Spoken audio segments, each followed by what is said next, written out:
श्री स्वामी समर्थ. जय जय स्वामी समर्थ. नमस्कार मित्रांनो.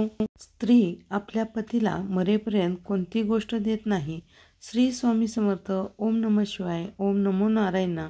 राधे राधे. प्रिय मित्रांनो, या चॅनलवरती तुमचं स्वागत आहे. तुम्हा सर्वांचे पुन्हा एकदा हार्दिक स्वागत आहे. मित्रांनो, आजच्या व्हिडिओमध्ये आपण माता पार्वतीने भगवान शंकरांना 2 प्रश्न विचारले होते, ते आपण पाहणार आहोत. स्त्री आपल्याला पतीला मरेपर्यंत कोणत्या गोष्टी देत नाही. स्त्रीला कोणते काम करणाऱ्या आधी करायचे असते. प्रिय दर्शको, आज या रहस्यमय कथेत तुम्हाला मी सांगणार आहे. तुम्हाला खूप काही शिकवून देखील जाणार आहे. या कथेतून एक स्त्री आपल्या पतीला कोणत्या गोष्टी देत नाही आणि तिला पतीच्या आधी कोणते काम करायचे असते हे तुम्हाला कळेल. प्रिय दर्शको, खूप माहिती असा संपूर्ण व्हिडिओ आहे. तुम्ही स्किप न करता संपूर्ण ऐका. माता लक्ष्मी आणि स्वामी महाराजांचा आशीर्वाद तुमच्या सदैव पाठीशी राहील. त्यापूर्वी कमेंटमध्ये श्री स्वामी समर्थ लिहायला विसरू नका आणि बेल आयकॉनची घंटी दाबा, जेणेकरून आम्ही जे व्हिडिओ पाठवेन ते सर्वात आधी तुमच्यापर्यंत पोहोचतील. आणि या चॅनेलला सबस्क्राईब केल्याशिवाय हा व्हिडिओ बंद करू नका. मित्रांनो, तसं पाहिलं तर लग्नानंतर स्त्री आपल्या पतीशी पूर्णपणे एकनिष्ठ होते. स्त्रीच्या सर्व गोष्टीवर पुरुषाचा अधिकार असतो, पण पुरुषाच्या प्रत्येक गोष्टीवर स्त्रीचाही अधिकार असतो. आपल्या पतीला आनंदाने ठेवायची एक स्त्री स्वच्छेने आणि तिच्या पतीला सर्व काही देत असते, त्यामुळे त्याला आनंद होतो. पण अशी कोणती वस्तू आहे की जी स्त्री तिच्या पतीला मरेपर्यंत देत नाही? असे कोणते काम आहे जे पत्नीला आधी करायचे असते? मित्रांनो, हा प्रश्न थोडा विचित्र आहे, पण हा प्रश्न आपल्याला धार्मिक ग्रंथात आणि चालीरीतीपासून वेगळा नाही. त्यामुळे याचं उत्तर जवळपास सगळ्यांनाच माहीत असेल. जी गोष्ट पुरुष आपल्या बायकोला देतो, पण स्त्री आपल्या पतीला देऊ शकत नाही. चला तर मग या कथेतून आपण जाणून घेऊया.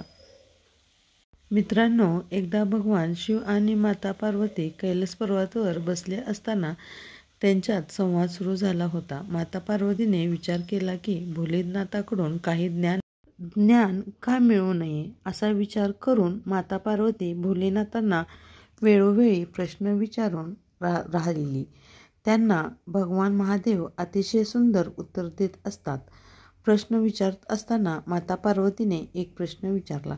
तो अत्यंत अवघड होता. माता पार्वतीने विचारले, हे देवांचे स्वामी, मला सांगा की स्त्री आणि पुरुष यांच्यातील नाते प्रेम, विश्वास, त्याग आणि संपूर्णपणे बनलेले आहे. काही चुकलं तर नात्यांचा पाया कमकुवत होतो. अनेक वेळा या गोष्टी अनुपस्थितीमुळे नाती तुटतात. नात्यामध्ये फसवणुकीला जागा नसल्याचे सांगण्यात येते.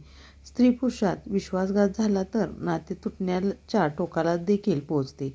आणि जिथे प्रेम आणि विश्वास आहे तिथे जीवन आनंदी आहे. आणि जिथे खोटारडेपणा आणि कपटीपणा आहे, एक अंश जरी असला तरी जीवन संपण्याच्या मार्गावर असते. आणि त्यामुळे मला हे जाणून घ्यायचे आहे की एखाद्या स्त्री तिच्या पतीच्या मृत्यूनंतर कोणती गोष्ट त्याला देत नाही आणि तिला तिच्या पतीपूर्वी कोणती गोष्ट करायची असते. माता पार्वतीने दोन्ही प्रश्न ऐकून भगवान शिव हसले आणि म्हणाले, हे देवी, तुला जे प्रश्न जाणून घ्यायचे आहेत त्याचे उत्तर मी तुला एका कथेद्वारे सांगतो. लक्षपूर्वक ऐक. पृथ्वीवर एक अतिशय सुंदर नगर होते. त्याच नगरातील राजा मुलीचे लग्न होणार होते. राजाचा महल आणि शहरातील रस्ते रंग फुलांनी सजवले जात होते. दुसरीकडे राजकुमार त्या मुलीशी लग्न करणार होते.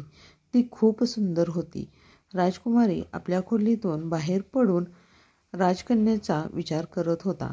विचार करत असतानाच अचानक राजकन्येला भेटण्याची इच्छा झाली. त्याच्या मनात निर्माण झाली होती. त्या क्षणी त्याला राजकन्येकडे जायचे होते. त्याची एक योजना आखली आणि सर्वांपासून लपून राजवाडा सोडला. तो घोडा घेऊन राजकन्येला भेटायला निघाला. चालत असताना जंगलातून गेल्यावर खूप त्याला तहान लागली. आता राजकुमार पाणी पिण्याच्या शोधाकडे इकडे तिकडे भटकू लागला.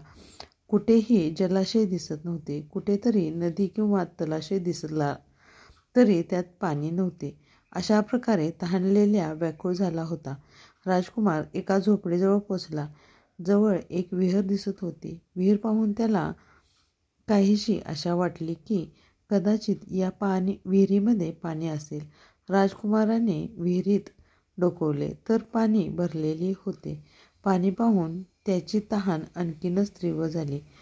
आत्ता क्षणाचा विलंब न करता त्याने विहिरीचे पाणी घेतले आणि पिण्यास सुरुवात केली. जेव्हा त्याने मनापासून पाणी पिले तेव्हा त्याला झोपडीतून एक वृद्ध स्त्री येताना दिसली. म्हातारी राजकुमाराला विचारू लागली, हे प्रवासी, तू या विहिरीतील पाणी पिले आहेस का?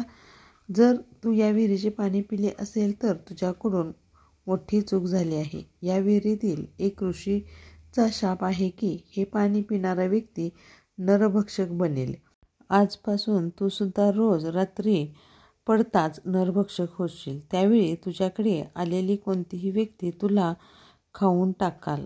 त्यावेळी तुम्ही विचार करणार नाही की ते माझे वडील आहेत की आई आहे, ही की माझी पत्नी आहे, हा माझा भाऊ आहे, ही की माझी बहीण आहे. त्यावेळी तुमच्याजवळ दिसणारी कोणतीही मनुष्य प्राणी केवळ तुमचे अन्न असेल. मित्रांनो, त्या वृद्ध स्त्रीचा शाप ऐकून राजकुमाराला खूप वाईट वाटले. तो म्हणाला, आई ग, या विहिरीचे पाणी पिऊन माझे मोठे नुकसान झाले आहे. अशा रीतीने मी रोज इतक्या लोकांना खाऊन टाकेल ज्यामुळे मी माझ्या स्वतःच्या लोकांनाही सोडणार नाही.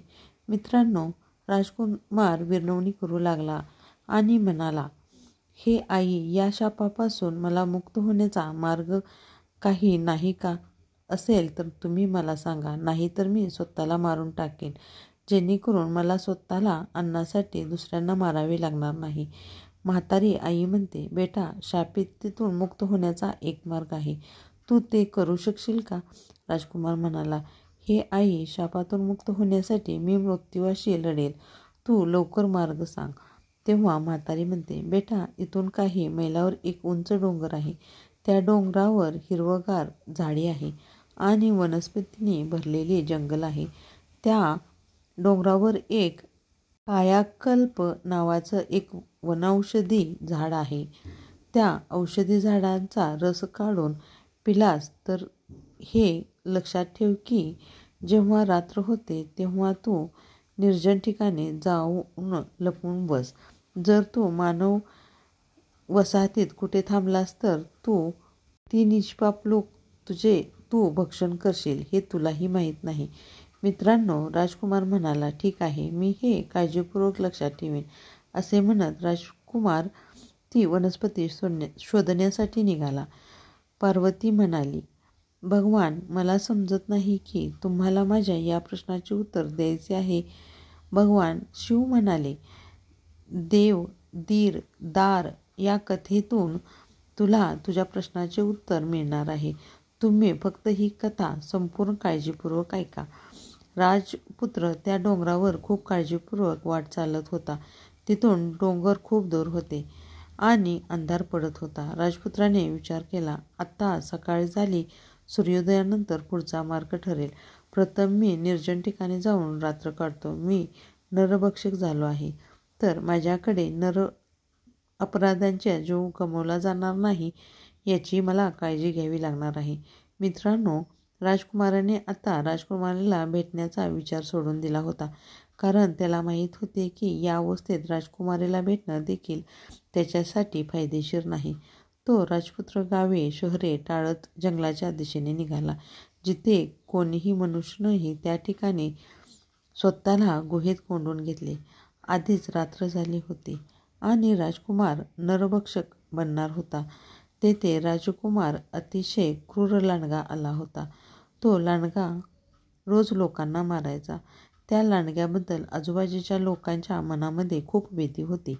तेथे काय घडले? जेव्हा राजकुमार गुहेच्या आत पोचला तेव्हा त्या गुहेला एक भयंकर लांडगा बसलेला होता. लांडग्याने जेव्हा राजकुमाराला पाहिले तेव्हा त्याला खूप आनंद झाला की आज घरी बसून अन्न आपल्याला खायला मिळणार आहे. लांडगा गुरगुरत राजकुमाराकडे झोपवतो. तितक्याच शापाचा राजकुमार परिणाम घेऊन लागला. तो लांडगा राजकुमाराला खाणार होता तितक्यात तो राजकुमार नरभक्षक बनला. लांडग्याने पाहिले की हा माझ्यापेक्षा जास्त क्रूर प्राणी आहे.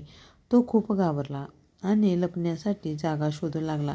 नरभक्षक राजकुमार लांडग्याला पाहून त्याच्यावर हल्ला करतो आणि काही वेळ तो लांडग्याला मारून खातो. मित्रांनो, अशा प्रकारे राजकुमार नरभक्षकाच्या रूपात गुहेत रात्र काढली आणि सकाळी तो सामान्य रूपामध्ये परत आला. राजकुमार गुहेतून बाहेर आला आणि पुढचा मार्ग शोधू लागला.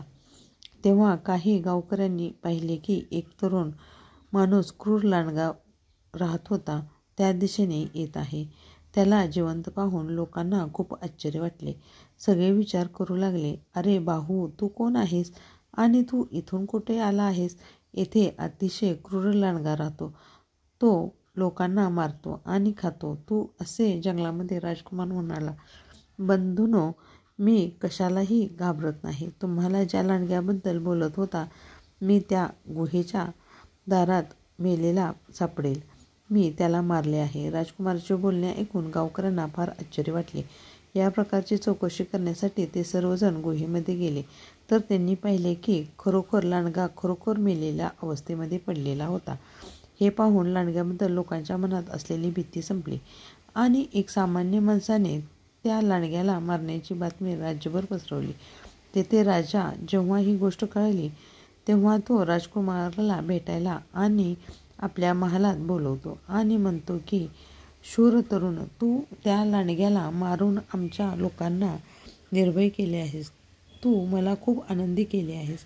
या आनंदात मी तुला एक जादुई विमान भेट करतो. हे जादुई विमान तुला क्षणामध्ये तिथून घेऊन जाऊ शकते. मित्रांनो, राजाकडून जुदाई विमान मिळाल्यानंतर राजकुमार ही खूप आनंद झाला. तो विचार करू लागला की हे खूप छान झाले आहे. आता या जादुई विमानात बसून मी त्या डोंगरावर सहज पोहोचू शकेल. मित्रांनो, राजपुत्राने तेच केले. तो त्या जादुई विमानावर स्वार होऊन त्या पर्वताकडे पोचला. तेथे कायाकल्प नावाची अनेक झाडे चमकत होती असल्याचे त्याने पाहिले, जी पुन्हा पुन्हा त्याचे रूप बदलत होते. म्हाताऱ्या आईने त्याच्या आधीच सांगितले होते की ज्या वनस्पतीचे रंग बदलत असतो त्याचा रस काढून घे. वेळ न घालवता राजकुमाराने कायाकल्प वृक्षाचा रस काढला आणि पिला. राजकुमार आता शापमुक्त झाला होता. राजकुमार त्या जादुई विमानावर बसला आणि आपल्या राजकुमारीकडच्या शहरामध्ये जाण्यासाठी निघाला. तिथे पोचल्यानंतर तो राजकुमारीला भेटतो. राजकुमाराला भेटून राजकुमारीलाही खूप आनंद झाला.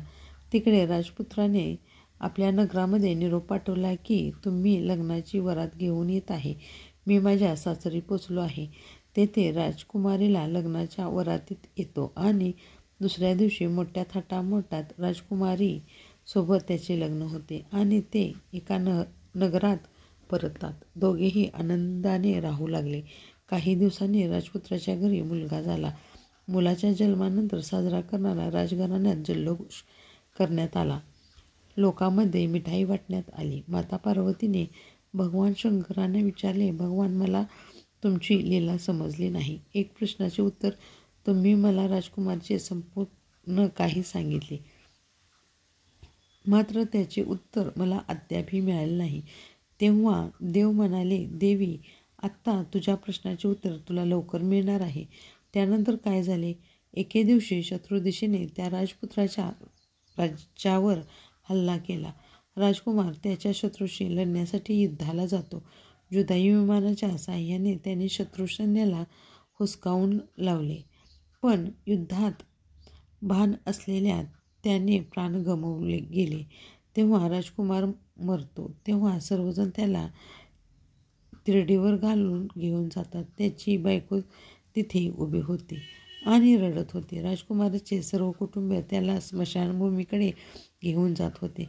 भगवान शिव म्हणाले, ही अशी गोष्ट आहे की जी स्त्री आपल्या पतीला देऊ शकत नाही आणि पती स्त्रीला देऊ शकत नाही. ही आपल्या धर्माची परंपरा आहे. पतीच्या मृत्यूनंतर स्त्री त्याला खांदा देऊ शकत नाही आणि स्मशानभूमीत घेऊन जाऊ शकत नाही. तुमचा दुसरा प्रश्न होता की स्त्रीला तिच्या पती पूर्वी कोणते काम करायचे असते? तर याचे उत्तर आहे की विवाहित महिलेची इच्छा असते की तिने तिच्या पती पूर्वी मरण पावावे, जेणेकरून तिचा नवरा तिला खंदा देऊ शकेल आणि तिला अग्नी देऊ शकेल. पतीच्या मृत्यूनंतर स्त्रीचे जीवन शून्य होते. तिच्या पतीशिवाय तिच्या जगण्याला काही अर्थ नसतो. पतीशिवाय स्त्रीचे जीवन खूप वेदनादायी असते. त्या स्त्रीला खूप भाग्यवान मानतात की जी स्त्री आपल्या पतीच्या आधी मरण पावते आणि त्या पतीच्या हस्ते तिचे अंत्यसंस्कार होतात. मित्रांनो, आशा आहे या कथेच्या आवडले असेल तर तुम्ही नवीन व्हिडिओसोबत आमच्या चॅनेलला भेट द्या. तोपर्यंत तुम्ही आमची सर्व कथा मनपूर्वक ऐकली, मनापासून धन्यवाद. प्रथम तुम्ही या चॅनलवरती नवीन असाल तर लाईक करा, शेअर करा, सबस्क्राईब करा आणि आपल्या मित्रांपर्यंत मैत्रिणीपर्यंत हा व्हिडिओ नक्की शेअर करा.